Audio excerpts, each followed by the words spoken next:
So a few of you guys were asking me how to install this. This is the Bowmaster NPAS nozzle. So I'll just show you how to do that. So I'm going to take these pins out.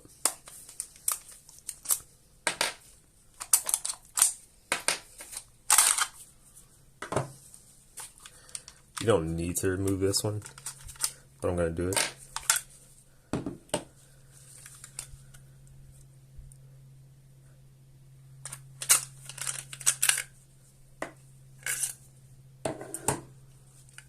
We're going to take out the bolt, set the upper side.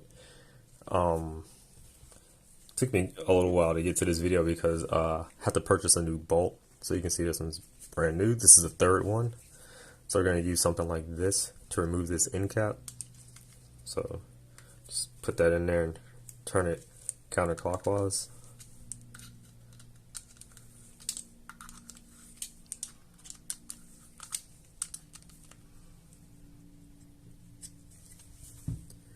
Be careful not to rip this O-ring right here.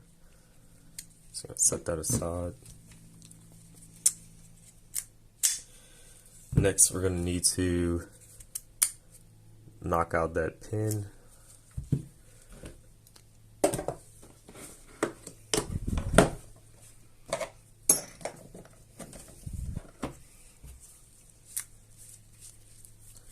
I'm going to push it out from this side if I can.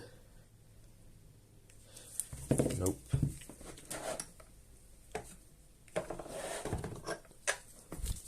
Now, because this is plastic, you don't really want to take this pin in and out a lot.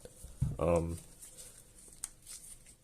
deform the plastic, which just means you won't get that great of an air seal.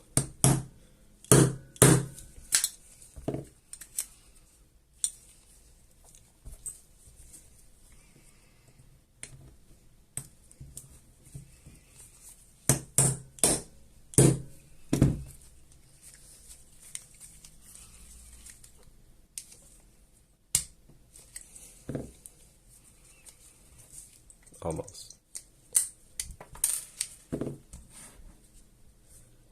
Okay.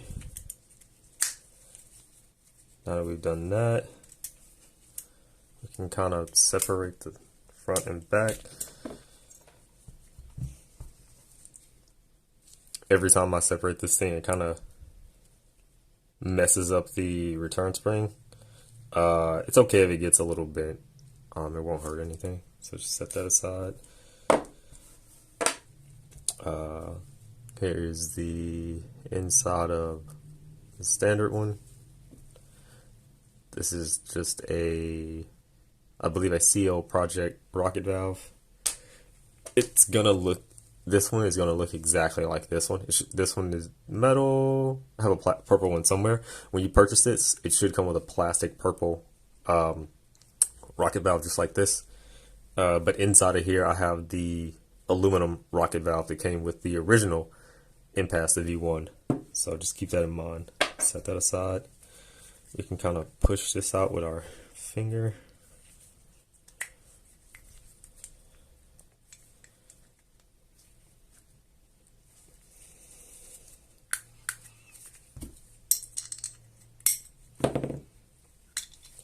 There we go. So that's that. That's what the inside looks like. Okay. As for this one, we're just going to undo these two threaded pins.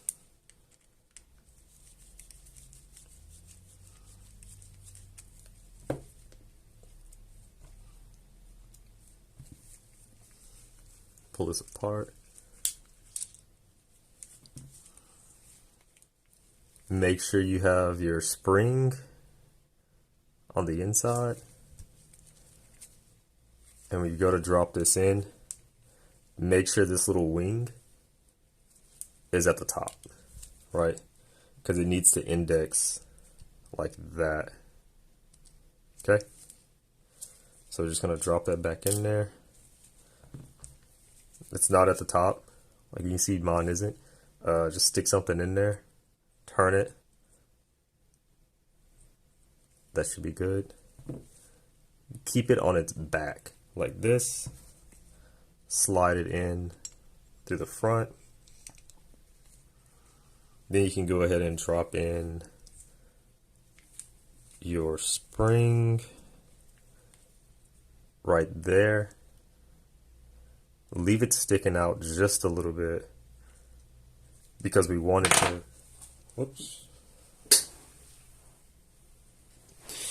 We want that to index with this pin here. It's the easiest way to get it back in. You can see this one doesn't have an O-ring on it. Doesn't matter because I'm not going to use this. I'm going to take it back out. So when you put that in, just make sure you also put the pin in there like that. You can see how the spring is on the pin. There we go. And just make sure you keep this 6 o'clock hole at 6 o'clock. So that way when you're pushing it back in, it won't be off tilt. So just slide that back in. Push it forward. Once you have if you mess up, you'll have a little gap right there. So just push it back out. Take the base out. Make sure you keep it aligned like that. Try it again. But we did it good this time. So what we're going to do is put some thread lock on this right here, on both of them. Just drop that in there. Same thing with this one, drop it in there. Now you can release the back and that'll pretty much kind of hold it where it is. Turn that around. Then you just want to screw these two in like that. It doesn't have to be super tight. Just screw it in far enough to where the nozzle can, you know, freely travel without getting caught on the base right here. And then just let that Loctite cure. And then you just want to take your cap. Make sure you push this O-ring back up to the base right here. If you don't, sometimes it gets caught on the threads and it gets chewed up. Easiest way to get this back in is just to kind of wedge it in like that at an angle. Take something like this. If you see the O-ring is getting caught, it's sticking out, you can keep your thumb right there and kind of help it stay seated while you twist it in. That way it won't get split in that little groove. So just keep that down, keep twisting. This thing doesn't have to be super tight. I like to keep mine kind of at 12 and 6 o'clock.